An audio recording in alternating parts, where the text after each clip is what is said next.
It's Lonnie.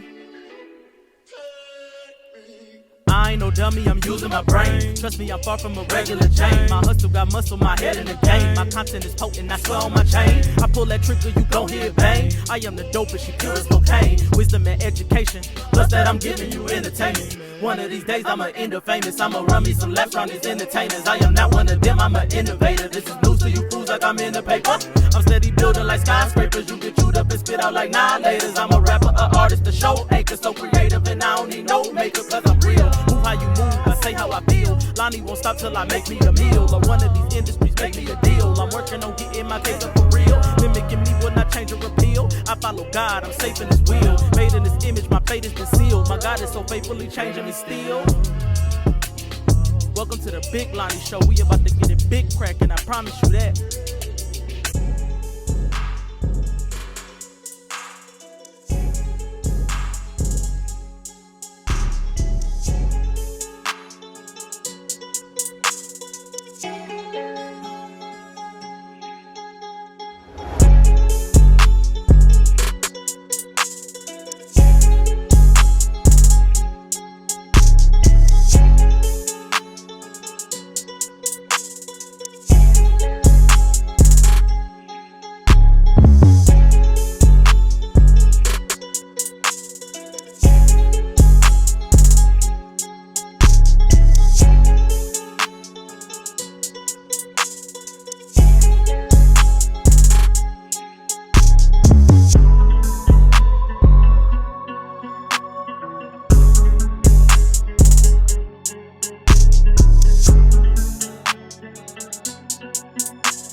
Welcome to the Big Lonnie Show. We have a special guest here today, Takiyah Fortner, aka Westpad. Tootsie, say what's up.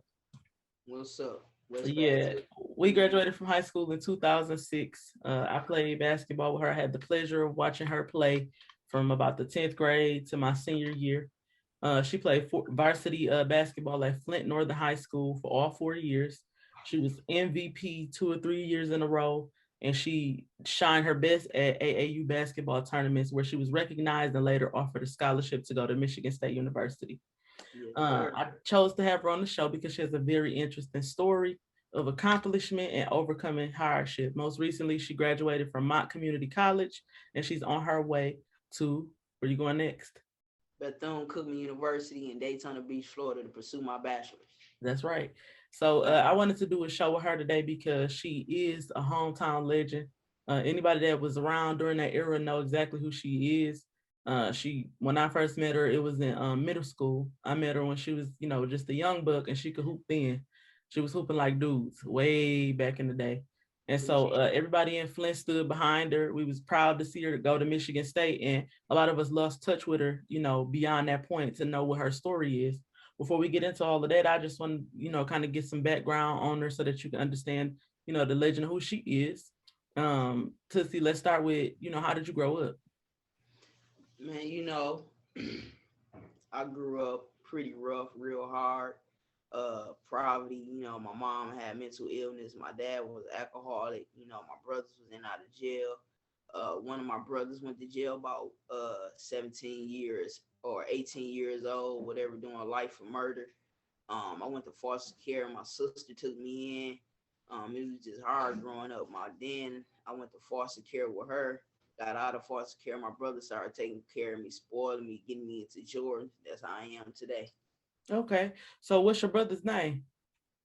My brother's name is Sean Fortner. Okay. And then we got your sister Tora. I know she took a big responsibility with, kind of helping you as you grew up and everything. But when did you start liking basketball? Man, I started liking basketball when I was like 6, 7. I used to have a little hoop outside of my foster home and just had a vision of me playing big someday, man. And I was just going hard outside, man, thinking about what Iverson and Jordan doing, and I just instilled that in me. Yep. And it's crazy because when you watched her play, I encourage y'all to go look at the highlight tape. Maybe I can attach it to the end of the interview. But I can just remember when I met her in middle school. I think I might have seen her in a gym or something, kind of see her around. And she had this drip. Like, when I first met her, I'm like, who is that? I seen her play basketball and it was just like, yeah, she was a girl, but she wasn't playing like one. Like from the way that she dribbled the ball, the way she was moving around, like she was shaking. So, from that point on, I think that's when all of us started to recognize she was a special talent because she was better than most boys, not to mention, the girls. And so I remember catching back up to Tootsie after meeting her in middle school and kind of being in a couple classes with her around high school. 10th grade is when I went over to Flint Northern High School for opportunity to be among the best basketball players in the city. She was our point guard. And let's see, what do we want to know about you next? When did you realize that you were better than most of your peers? Man, it was just like my drive was a little different than everybody. I just wanted it so bad, and I just, I wanted to be the best out there, no matter what it took to, do what I did. You know what I'm saying? I just loved the basketball. I had pictures all over my wall. I wore the nicest Jordans, just emulating the best in the leagues of the WNBA and the NBA. And I knew one day I can do it, man. I just had a crazy drive at the end of the day. Okay. So how did you decide which high school you was gonna go to? Man, it was just like my sister went to Northern. Northern, it was just like the shit to me, man. So I'm like, yeah, that's where I want to go. And then I was always bumping heads with Wee Wee, Latia Hewley. Mm-hmm. And she like, come on to Northern, I'm putting you on varsity soon you get here. Mm-hmm. So that's how that happened. So you end up playing, and I can remember a lot of coaches in the city fighting to get you on their team. Like most people I know, especially them in Beecher, there was a lot of different teams that wanted you because you was an exceptional talent. Tell me a little bit about your high school career and how it went. My high school career, ninth grade, I was pretty decent. I wasn't all like that. I just had that style to the game. Then 10th grade, it was just like I think, went like 20-1. We lost the championship game, man. I cried. Man, we lost that game. And that right there really made me turn around and start taking basketball serious. 11th grade, I came up with Long's Ways. They had me all in the paper. 12th grade, I did the same thing. And then before the 12th grade, I had went to a summer league down in Atlanta. Mm-hmm. And I told that motherfucker up, boy, I was I'm talking about this is the best I ever played. And okay. then I was getting my offers. And then like my senior year, Tish Berry, whatever, Tish and Latia. Shout out to Tish. Yeah, shout out to Tish for sure. She a good person. Mm-hmm. And they just told me like by the end of the season, like we didn't want to tell you, but you got a scholarship to Michigan State and we got to pop it from there. Okay. So did you have any other schools in mind, or was Michigan State your dream school? I had wanted to go to state because they just had went to the finals, whatever. And I'm like, shit, you know what I'm saying? I'm trying to get to the league so I can feed my family, you know what I'm saying? That's what was all on my mind. I was just trying to eat. That's another reason why I played like I did. Mm-hmm. You know what I'm saying? But it was what was that other school I was gonna go to? I think it was Don Staley was the coach then. Okay. Now you told me that your mom suffered from mental illness. Was it anybody else in your family that suffered from mental illness? Well, I have a mental illness myself. Okay. You know what I'm saying? So I'm diagnosed with schizophrenia, schizoaffective disorder, and bipolar. I ain't ashamed to say it. And none of that shit. I came a long way. I take a couple pills a day, whatever, really one. And my mom, she really had it bad where that's when I had to get out the house because she was tripping. Mm-hmm. How was it growing up with a parent with mental illness? And by the way, for those of you who don't know, I suffer from bipolar disorder. I also take medication to manage that. And that's one of the big reasons why I wanted to chop it up with my sister about this. We played on the same basketball team, lived in the same city, grew up together, spent nights together. And this whole time, I didn't know I had a mental illness, and I definitely didn't know my sister had one. But the reason why I wanted to bring light to this particular part of her story is just because mental illness is not something that we discuss a lot as a community. People a lot of times try to brush it under the rug or make it something that we should be ashamed of, but it's important to kind of understand mental health because it's a big part of a lot of people's lives. And there's people out here that's just suffering from mental illnesses, not knowing anything about it. In the Black community, I feel like, a lot of people shun talking about your mental health and all of that, but that's a major reason why a lot of us suffer in silence. Takiyah, Westpad, Tootsie. I like to call it Takiyah because we grew up together, but Toots, she overcame a lot to do, what she did. And so I just wanted to kind of bring light to the fact that she was overcoming mental illness and ultimately overcame. And she just graduated, like I said, from my community college most recently. She was able to secure a Division I offer. Now, going back to your college experience, when you first arrived on Michigan State's campus, did you know that you had a mental illness? No, you know what I'm saying? Like the years that went on at Michigan State, like they said I had a psychotic breakdown. I ain't never experienced hurt until I went to Michigan State, not being able to play basketball and, having the opportunity to showcase my talent at that level. It really hurt me. It got me real good. I hit rock. I never consider myself falling off. I consider myself hitting rock bottom. Okay. So when you say you hit rock bottom, tell us about what it was like. Okay, so you get to Michigan State, you're a Division I recruit, of course. You got a lot going for you. How was your experience? Did you start right off getting the time to play? I played a little bit when Coach P was there. When Coach Merch, I think her name Susie Merchant, when she came, I played a little bit. We had discussed that I wasn't really getting the plays down, which wasn't true. I came a long way with that. Like in high school, I struggled with the plays, just from a mental part, you know what I'm saying? But I got them down more better when I went to college, They was kind of saying that's the reason why I wasn't playing. They'd tell Tish like she struggled with the plays and stuff like that. But that wasn't even the case, you know what I'm saying? And to be honest, I was better than everybody on the team. So when you said that they were saying you were struggling with the plays, were the plays just very complex and difficult to kind of grasp when you got there? No, they really weren't. It wasn't difficult at all. It's just like I set my mind to better and bigger things. So I'm like, I can do this. The plays weren't nothing. I, knock them out in practice. And we get in the game the little time that I did get. I knock them out in the game, score a little bit, defend good. You know what I'm saying? It was just, I just was never given the opportunity. So I know from just, I went to Wayne State University, I ended up being a manager on their team. And I did see how sometimes, you have a great player and they might not get ticked just off the strength of how to coach, what they prefer their roster to look like. Political, you know what I'm saying? They're going to play who they want to play, at this moment right here and at this time right here, I'm not mad at anything. It's over with. But at the time, it hurted my feelings. Okay. So you were saying, you come from one of the top schools in the city. You get this Division I offer, before now, you just this incredible talent, everybody talking about you in the newspapers, all of this. And then you get to school where you're thinking, here it is, my chance to get ready to go to the WNBA. I'm getting ready to, show my talent.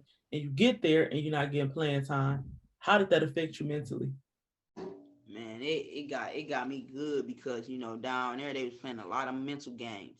I'm young. I'm 19, 20 years old. I ain't never went through all no mental shit like that. Yeah. You know what I'm saying? I mean, it was just over to come home and see my mom and my dad and my sister asking me what's wrong and stuff. I suffer from depression. I ain't never realized this, and then I just started acting real tough. Okay. And a lot of people don't know that usually, mental illness really show itself in your early adulthood, somewhere between like 18 and your early 20s. For me, it showed up right around the same time. And so one thing that I feel like is important about your story is that people didn't even know you were suffering from mental illness at this point, but, you got all this. Really, my mental illness, that happened like after college. I had a psychotic breakdown at Michigan State. And they tried to give me medication. I'm like, no, I don't want no medication. I just hit rock bottom. My whole body language just changed. You know what I'm saying? I used to walk around like kind of, not bragging and nothing. I used to walk around real arrogant and cocky. You know what I'm saying? My whole demeanor had changed. Like I was down. You know what I'm saying? I hit rock bottom. You know what I'm saying? It's just like. So do you think your demeanor change had to do with just the way you not knowing how to cope with all the hurt from, not knowing how to cope with all with everything that was going on, okay, the hurtness and everything.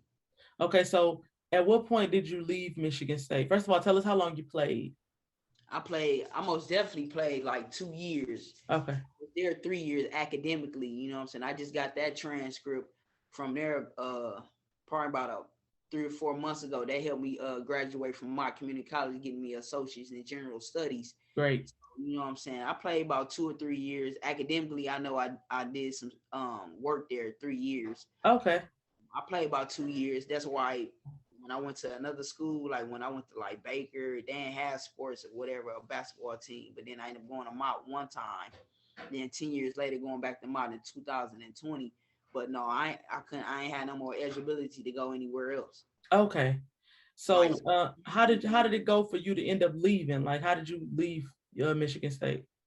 Man, it was just like, you know, they'd be practicing or having games and stuff. I'd be like in my dorm, like I still was on scholarship. I wasn't even doing nothing. You know what I'm saying? I still was like going to class and stuff like that. It was just weird though. You know what I'm saying? It was just like everybody was against me, on me, and stuff like that. Okay. I think another thing that played part in it was it was like they was racist down there. You know what I'm saying? I'm a good kid. I wasn't even smoking and drinking. When I came out of high school, you know what I'm saying? They was doing all that. I started smoking. I started drinking. I started blowing all my money. I was buying rental cars every weekend. You know what I'm saying? Mm-hmm. I was just, you know, around this time, my boy got locked up, and I was just thinking what he'd do, and I just really just started getting thugged out. Okay, so basically, you know, you were doing good at Michigan State. You played a little bit, not as much as you would have liked, but right. Then at some point, you know, you ran out of eligibility, is what I'm understanding. Yeah. And so then at this point, you was hurt because, you know, you felt like that was your opportunity to get to the league and maybe make more money, take care of your family. And that didn't happen. And so then at that point, that's when you turned kind of to the streets and started doing your own thing, getting in trouble, getting the rental cars. Where did all of that land you? Where did you end up going from there? Actually, before I came home, just being honest. So, you know, I came home one day, you know what I'm saying?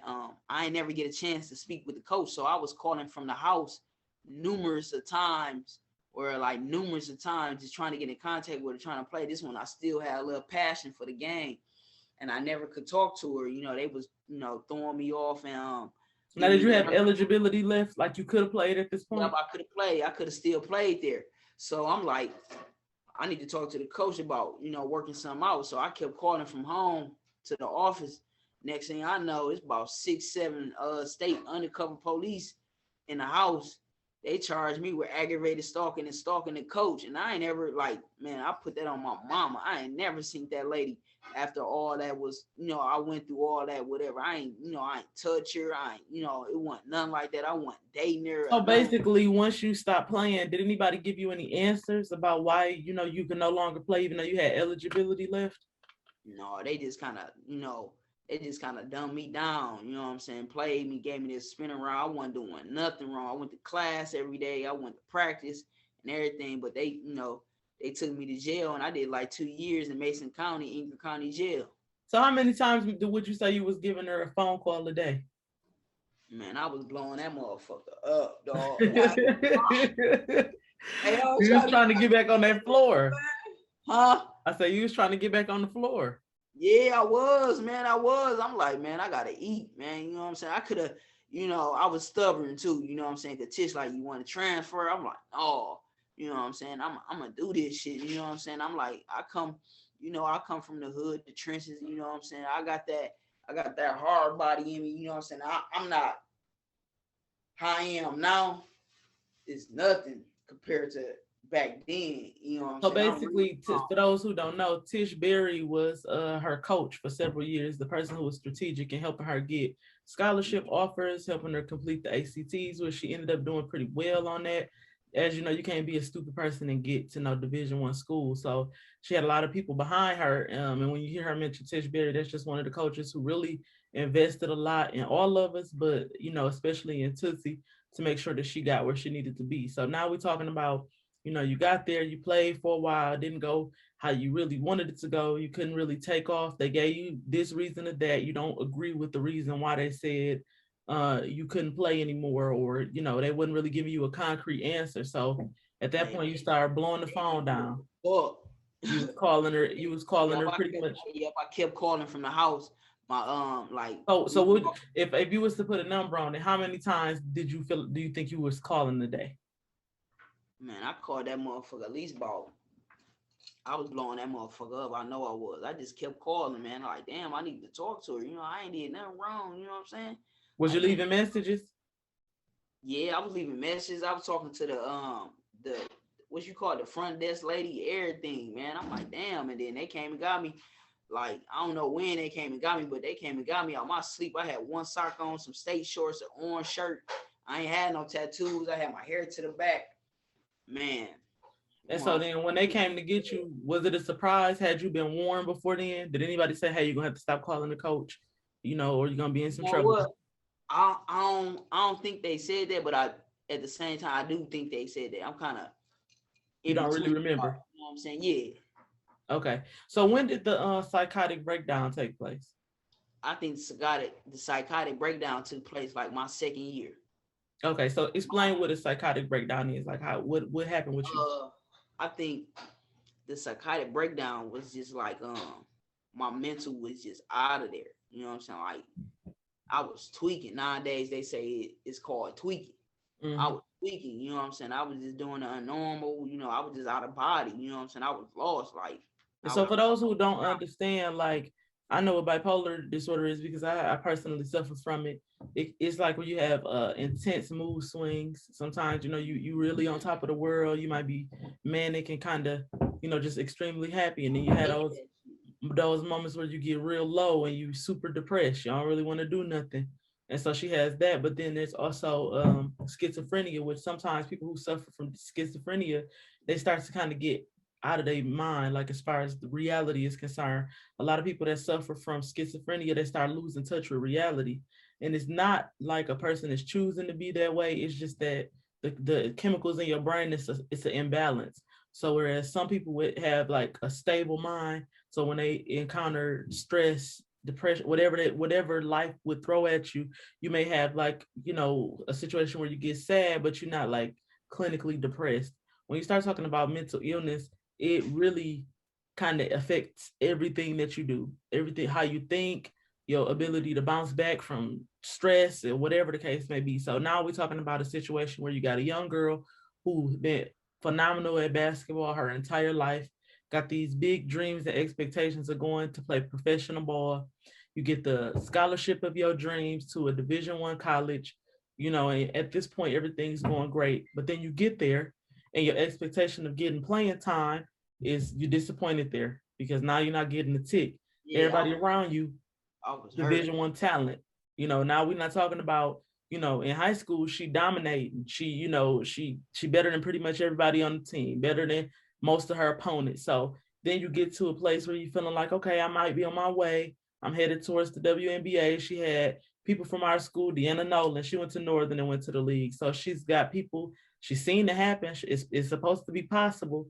This is what the life she had planned for her. But then you get to state and things just go left. From there, you get depressed. And then you have the psychotic break. When you had your psychotic break, did you have to leave school?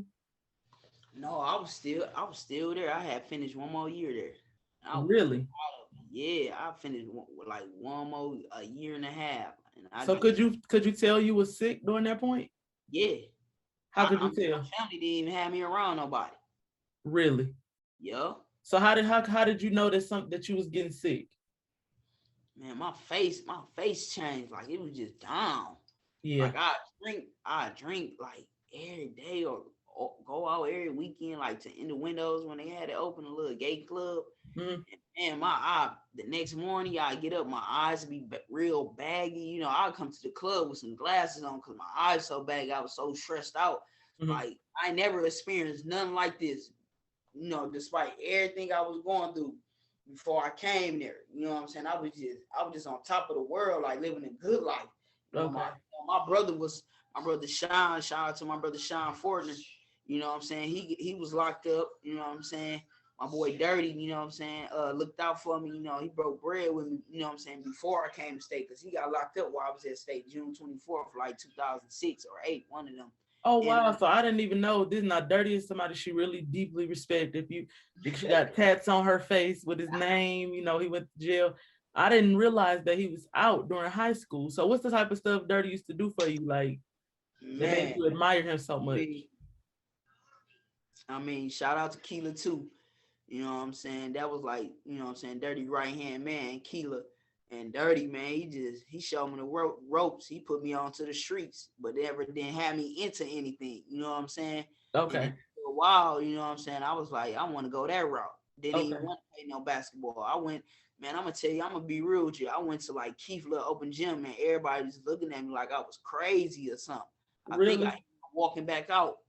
I ain't even play. I think it was another girl from Flint area that went to state, whatever. I think her name Jab. She pretty good. I mean, she real good. You know what I'm saying? I just was playing last summer with them.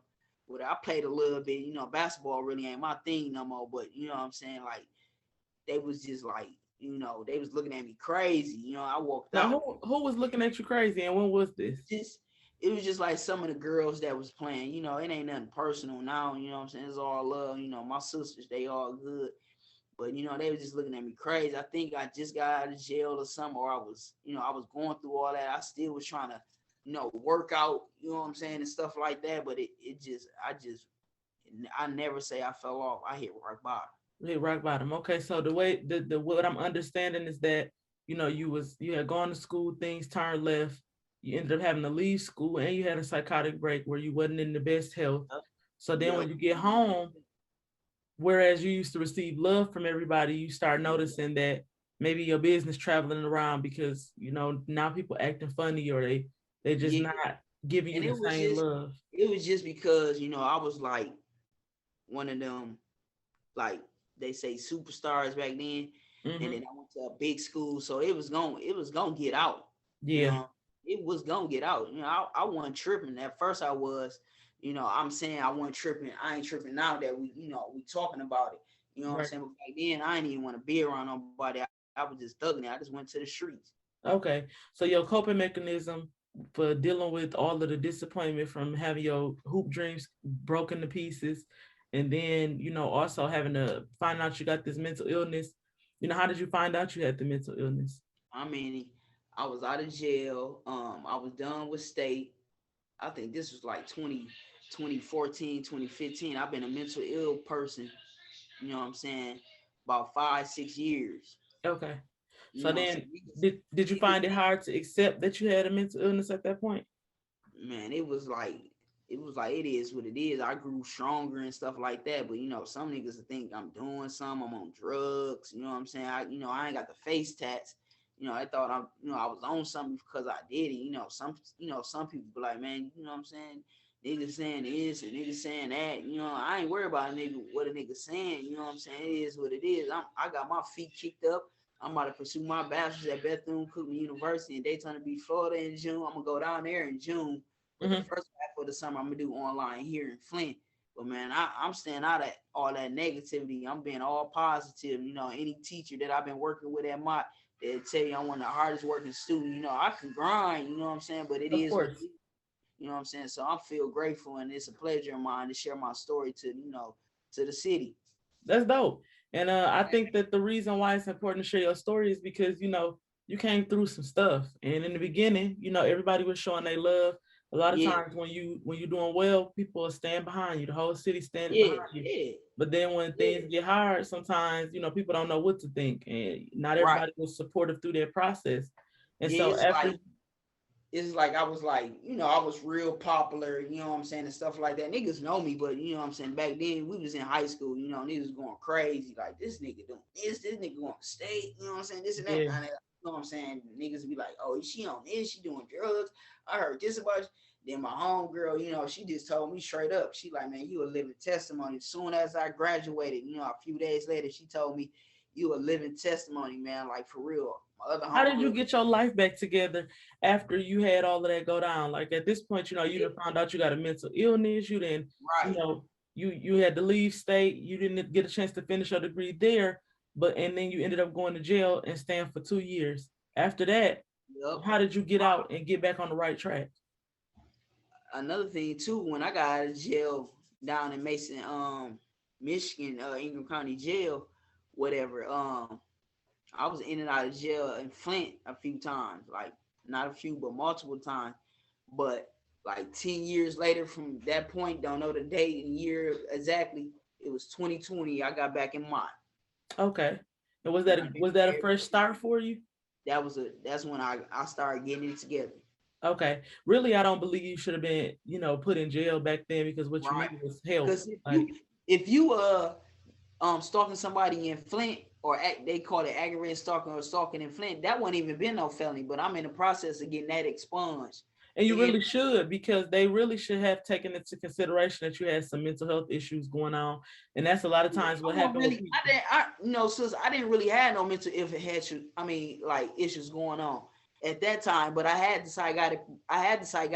psychotic breakdown like mid, second year at state. But then it was like 2 years later after I went to jail. I got out like 2011, 2012. I got the Okay. pictures and everything. I mean, Why did they keep you for so long? man, I had gotten in trouble in there. I thought they was gonna let me home. I got the spazzing in that bit. My sister like, Tootsie, you ain't coming home. I threw the phone. You know what I'm saying? That made me stay longer. And Why you spaz in jail? And I was ready to go home. I had a lot going on. Then it was like a chick I was fucking with. She had did some old crazy shit. I had, you know what I'm saying? I wanted my cousin to get her out of here. But you know what I'm saying? That was bothering me. My oldest brother, Poodoo, was like, you know what I'm saying? He was even like telling the family, like, you know what I'm saying, the little issue I had with her. He was like, man, let Tootsie handle her business. I like, man, he crazy. So in 2020, gangster shit, man. yeah. So you was upset, like you just kept taking L after L. I'm mad about that. What happened with that situation? And then I was mad that I was in jail. You know, I wasn't mad I was in jail. I ain't even gonna lie to you. I was going through so much stuff. When they came and got me, I'm like, it is what it is. You know what I'm saying? I was thinking real street. I was thinking how I think dirty I'll be. I'm like, shit, I'm out here. You know what I'm saying? I'm like, shit, this jail shit for me at the time. You know what I'm saying? So do you feel like you was feeling like that because you gave up, or do you feel like you just didn't know what to do after your dreams got crushed? You know what? I can't never say I quit, because that ain't even in me or even gave up. I just took another route. Didn't lose the passion at the time, but I just started thugging it out. Okay. Do you feel like that was the only option? You really couldn't see nothing else for yourself in that point? That wasn't even the only option. You know, like I said, earlier, I could have transferred. I could have went to like Detroit, University of Detroit or St. Mercy. But you know what I'm saying? I just stayed, man. I was tired, man. I was acting stubborn. I could have made that transition. How I look at it now, I don't have no regrets. But how I look at it now, I should have transferred, continue to get better in basketball, and further my education. Okay. So then you shook back. You ended up going to MOP. What got you to the point where you did what you needed to do to graduate? Man, it was just like I just wanted some out of life. You know what I'm saying? I stopped doing what I was doing in the streets. I left the people alone that I was doing, messing with, whatever. They'd be like, man, you changed so much. And then everybody around me like, fuck school.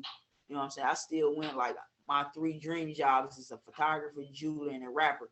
You know what I'm saying? I rap, my rap name Westpad Tootsie. But, I was just grinding, I wanted to be something, like really be. So you got something. you got your fight back. Yeah, you know what I'm saying? I'm like, I'm on my shit again. Basically. Okay. I always had it in me, you know what I'm saying? I do this shit. But I'm like, yeah, I'm on my shit again. I'm like, I want to get out the hood, and that's what I'm doing. That's great. With my education, I'm doing it academically now. I was doing it sports wise back then. Now I'm doing it academically now. You know what I'm saying? I'm about to get up off this motherfucker. Yes, right. You're doing a great job. I'm so proud of you for being able to get your life back on track. It's not easy to get your life back on track, but you're doing that. What do you do to keep your mental health sound now? Man, I stay to myself, not a lot, or I'm not isolated. I get out, have my fun, I chill, I hang around positive people. My bestest friends are the people at school, teachers, you know what I'm saying, doctors, you know what I'm saying. I got a friend, he a doctor, Kent, shout out Kent. Man, we hang, we talk about school, he motivate me. You know what I'm saying? I be chilling, but I still hang with my boys, you know what I'm saying? But I keep my distance because they like to get in trouble. Okay, so that's a good thing. You pretty much, I know back in the days, it's easy to kind of get on the wrong track when you're hanging around the wrong people. And, Right. I know that you was hanging around some real street dudes. You kind of wanted to, and so that's why you took that left. But it's a wonderful thing to see you get back on your feet. You just graduated, got your first degree, your associate's in general studies, headed to Yep. Bethune-Cookman to pursue your bachelor's. You started Man. with the rap thing. You real into jewelry. Tell me how you kind of got your image. Like, what you going for? What's your image and your tattoos and all of that? What made you kind of go in that direction? Man, I just love. I'm obsessed with artwork. So I ain't even gonna cap with y'all. My mama, she been on SSI her whole life. Mm-hmm. She's giving me $20 a month. I want to know. I wasn't working. I wasn't working or nothing. I ain't no job. I wasn't even hustling or nothing. I was just chilling. I ain't give a fuck about no money. I just wanted to work out every day, get crazy, drink, smoke. Man, she's giving me $20 every month. I used to go up to my tattoo dude. They end up giving me a job. You know what I'm saying? I'm like, man, I'm about to do my whole face. I'm put my nigga Dirty on there. Mm-hmm. You know, man. So I'm like, that's when I'm on. I always looked at it then though. Sometimes to be real with you, like, man, I want to go to school and be a model. You know what I'm saying? Like the urban model. You know what I'm saying? I said I want to do something different. I want to do something different. Make a difference to the world. You know what I'm saying? So I started tatting my face. I'm like, fucking. Then I start, getting it all done. I got it everywhere. I got like 87 tattoos. For real, 87. Yep, I got 87 tattoos. Wow, I ain't know it was that many. Do me a favor, come closer to the camera so we can see your tattoos. Lift your head up. Okay, so you got explain some of your face tattoos. I mean, I got a mouth with a K bullet in it. I got Love Dirty. I'm from the ghetto. You know what I'm saying? I am an angel. I got Dirty. I got me. You know what I'm saying? I got Stud. I got Dirty. I got Chop Boy. I love choppers. You know what I'm saying? I got Dirty. I got Stud. I got the gang on my face. You know what I'm saying? I got Pad Boy right here. I got Hood in the middle of my neck. I got my brother name over here. I got Stud with diamonds. I love jewelry. I've been studying that shit for years. I got the Rose right here. I got Blessed. I got 7.62. I love that shit. And to be real though, sis, I know putting tattoos on my face is not acceptable to society. You just don't, up and do things like that. You know what I'm saying? But at the same time, niggas gotta live their life. I'm not putting out like go put tattoos on your face. No, you ain't gotta do that if you don't want to. But if you do, that's up to you. That's your business. But it's not, it's not really acceptable to society. But at the same time, I've always been a person that been real and always be me. So I did it. My sister don't like it. She in the background talking shit now. Your sister a big part of your life though. She always gonna be trying to lead you in the right. Yeah, she always show love. That's one thing I respect about your big sister. She's still one of my biggest supporters now. Like my graduation for my whatever is April 30th, the ceremony, and she like, when can I get them tickets and this and that, and it just came Friday. So yeah, she love you a lot, and I think so. What about the role she played in your life? You feel like she kind of kept you out of trouble or made you want to get your life straight? I mean, Tori gonna be on your ass, man. She gonna be on your ass. She sometimes she harder on me than her kids. That just love, but you know what I'm saying. Tori, she a hard worker herself. She gonna go get it by any means necessary. But yeah, Tori played a big role in my life with sports, academics. You know what I'm saying. Like Tootsie, you taking school serious. She just see me going in and out the house late night. You know what I'm saying? Like, you taking school serious, and then when I popped out with that degree, she like, yeah, you taking school serious. That's right. She like, get that money. Yeah. So what's your long-term plan? What do you plan on doing? You got your associates, now you headed for your bachelor's. What's your ultimate goal? I think my ultimate goal is to, be financially stable. Be mentally great. You know what I'm saying? Emotionally good, spiritually, I believe in the man above all day. God is the greatest, person. So you got some good plans with, what made you want to get out of the state to go to school and finish? Man, it wasn't even that, sis. It was just like I wanted to go at HBCU, a black college. I can't, I don't want to go to nothing else but a black college. So I'm a photography major. They don't have that down there. Okay. So right now they still in the process of evaluating my transcript. So I haven't even scheduled classes yet, but classes start May 18th. I'll be taking them online. But yeah. Okay. So what do you want people to know about West Pad Tootsie? What's one thing you want to say to everybody? I just want niggas to know I'm keeping it hood, I'm keeping it street, you know what I'm saying? But I'm positive, you know what I'm saying? I mean, I'm really expressing myself and expressing myself through others, you know what I'm saying, with the shit I seen, the shit I did, you know what I'm saying, shit I love, the shit, you know what I'm saying, that's just part of the urban society, you know what I'm saying, and shit I want to do, you know what I'm saying, like I'll be mad or something, I'm like, yeah, I'll bust a nigga head if you do the wrong thing. You know Tootsie says she a gangster. Well, the one thing I want everybody to know. I think I'm hard as hell, don't The one thing I want everybody to know is that she a good person. She always, you know, working hard. When she decided she wanted to do her rap thing, she did that with her whole heart. Even hit me up for some tips. She's very teachable, always open to constructive criticism. I just never seen nobody that work as hard as she do at whatever it is she put her mind to. I want people to know that just because you have mental illness don't mean that that's the end for you. Like that's the beginning. Knowing is the first part of the battle. Taking care of yourself. What you say, Pooh? I said that shit ain't shit. It ain't stopping me. You feel me? And it ain't stopping me. It been about 6 years, but you know the medication has helped me a lot. I love the people that helped me out. You know what I'm saying? Even though they gave me a motherfucking headache, but you know I ain't came a long way. I ain't ashamed about saying this shit. It is what it is. So would you say would you say that you would be where you are now if you weren't taking medication? No, man, hell no. I'd probably be dead or in jail or something. I wasn't taking no medication. I'm telling you, people don't realize the importance of taking medication. My sister in the background, like, I told you not to take that stuff, but you know, I'm down to, you know, I used to take about damn near 11 pills. I'm down to like one. You know what I'm saying? I'm getting to the point where I'm about to get off that shit. Yeah, I take it, and I don't even have no plans on getting off of it, because if you can take one pill or two pills and it can give you your life back, get you thinking straight. You know, what people don't realize. That's all it is thinking straight. Yeah. If you thinking delusional and stuff like that, that's a headache, you know, with bipolar. You know what I'm saying? I got bipolar, man. I be like, damn, you know what I'm saying? But I knock it out. I fight every day. You know, you do. You have to. Tell me I tell them what's like, you so chill. I like, yeah, I've been through so much. It humbled me. You know what I'm saying? Yep. So do you feel like you're a lot more humble than you are as a young person, a basketball star in the city, everybody cheering for you, everybody know who you are? Do you feel like what you went through helped you to be a better person? Yeah, I went through that shit. I ain't even gonna lie. I'm glad I went to jail. I'm glad I went to state. You know what I'm saying? State made me you know what I'm saying, that a killer for real. What did you learn at state? What did you learn by going to a Division I school and having access to? I learned politics. I learned that it's still a big factor out there about white and blacks. I ain't had no tattoos and I had a good grade of hair, a great image, for the program.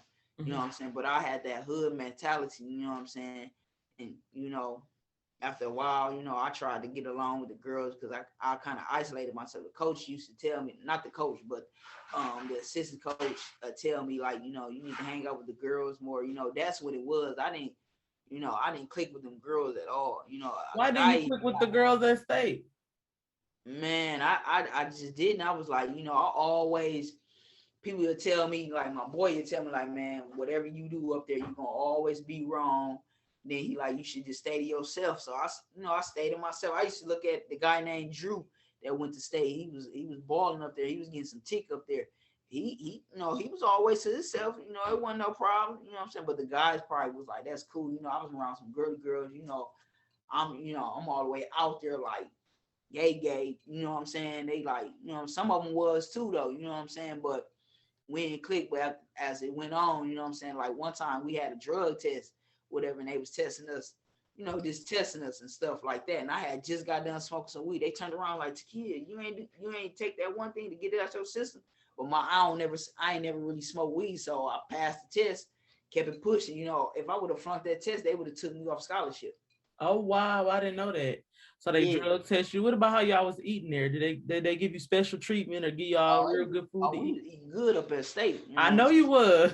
We was eating good. You know what I'm saying? What they used to feed y'all up there? Man, we used to have breakfast. You know, then they had like we'd have a meeting, they had dinner for us. It was just luxurious, Okay. luxurious. Did they give y'all like as far as equipment and the sponsors? Like, did they give y'all a lot of t-shirts, shorts, all of the paraphernalia? Man, they gave us hella like shirts, shoes, pants, hoodies. You know, we was well taken care of. That's what I thought. Okay. Well taken care of. I give them that. You know what I'm Yeah. saying? Michigan State, a great environment. It's just, people may not understand about politics. You know what I'm saying? It's a whole different thing. I'm black. You know what I'm saying? Welcome to the real world when you come to this white people area. Mhm. That's all it was. You know what I'm saying? It was So just what's some of the things that made you feel like that was racist? I was black. When Martin Luther King fought for his rights, Rosa Parks fought for her rights. I was in that position at state, like I'm trying to fight for my rights. I came here, I played ball. I did the things in the classroom. I'm I'm entitled to get some playing time, but politics. Everybody got a boss. She got a boss. Might didn't want to put me in because they had that clean image. White female here. Black girl act like white girl. You know what I'm saying, and all that bullshit. So But it you is. feel like if you had Michigan State been a is a little bit great school. different, you feel like if you'd have been a little bit different, that you would have been treated better. Like if maybe you didn't Yeah. have a tomboyish image. If I came in that bitch switching like a motherfucker, I've been playing like a motherfucker. No, it's just up to the coach, because Coach P played me, man. We played like #2 Maryland on TV one day, man. They must have a girl must have got a steal and they threw it to me in half court. I must have laid that bitch up, got fouled and made the free throw. I was geeked as hell. She took me out like 2 minutes later. Oh dang. Okay. Okay. You felt like you could win for losing.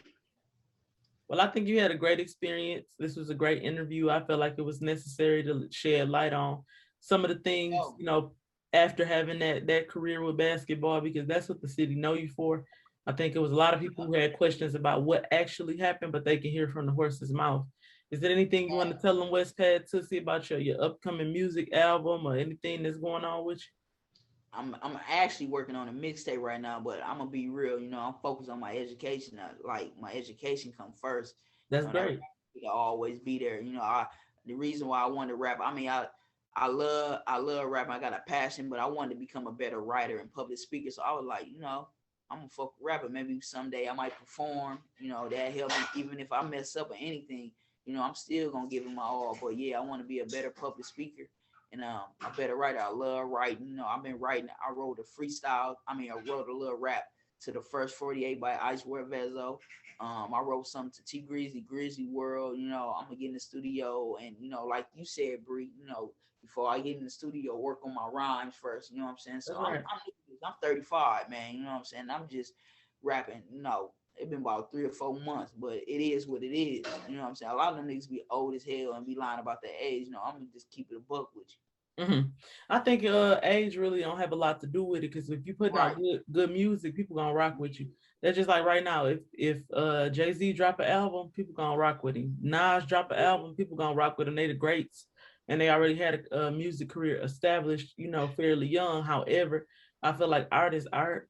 You obviously got a love and a talent with art. You love, with the tats, from the tattoos to writing your rhymes to the way that you dress, all of that. I just want to say I appreciate you for tuning in, for sharing your story with us, because I feel like the city was waiting for a long time to know what had happened to Tootsie.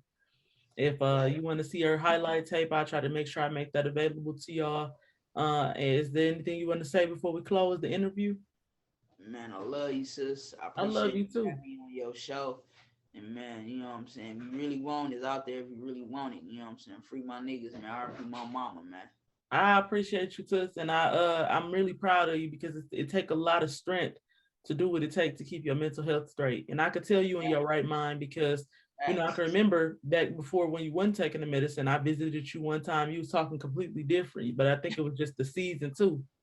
But like now to hear you talking about public speaking and going to college, and I say you got a degree. I'm super proud. I remember I remember that hard time, and I didn't get to see the whole everything how it went, but you always be a hometown legend to us. We love you. We appreciate it. You know what I'm saying? It was the most fun playing alongside you in high school and watching you do all that fancy stuff and come finger roll and shake niggas up. Like I remember that. You my sister forever, period. So if the city want to know what happened, you heard it from the horse's mouth. Pay my dog some respect. Always cherish, man. That's it. These memories I always cherish. Like, yeah, I did something. I made something out of myself. Now I'm really on to some shit. I'm becoming an adult. I'm 35. I'm still growing up. Mm-hmm. And I'm gonna leaving with one bit of wisdom from West Pad Tootsie. I want to let you know, like I said, I love you, but what would you say to somebody who has experienced disappointment and currently on the wrong road because they hurt? I mean, the only thing you can do is, just go through that shit, pray. You're gonna have to go to God, and you just gotta do what's best for you. Whatever your heart telling you, you know what I'm saying, go for that shit. You know what I'm saying? You gotta stay focused, you gotta stay positive, and stay out. You gotta stay out of negativity, because if you get into negativity, you're gonna end up in two places. That's jail or dead. You heard it from my dog. Toots, thank you for that. I'm gonna make sure that I keep track of you when you go to school. Proud of you for what you're doing, like I said, and you turned that thing all the way around. You took a loss and turned it into a win, so we commend you for that. You always welcome on the Big Lonnie Show if it's anything you need to share. I see you got your hotline ringing. It's all love. I'm gonna hit you up, but I appreciate you coming through on the Big Lonnie Show. Okay. All right, love you. Love you too, sis.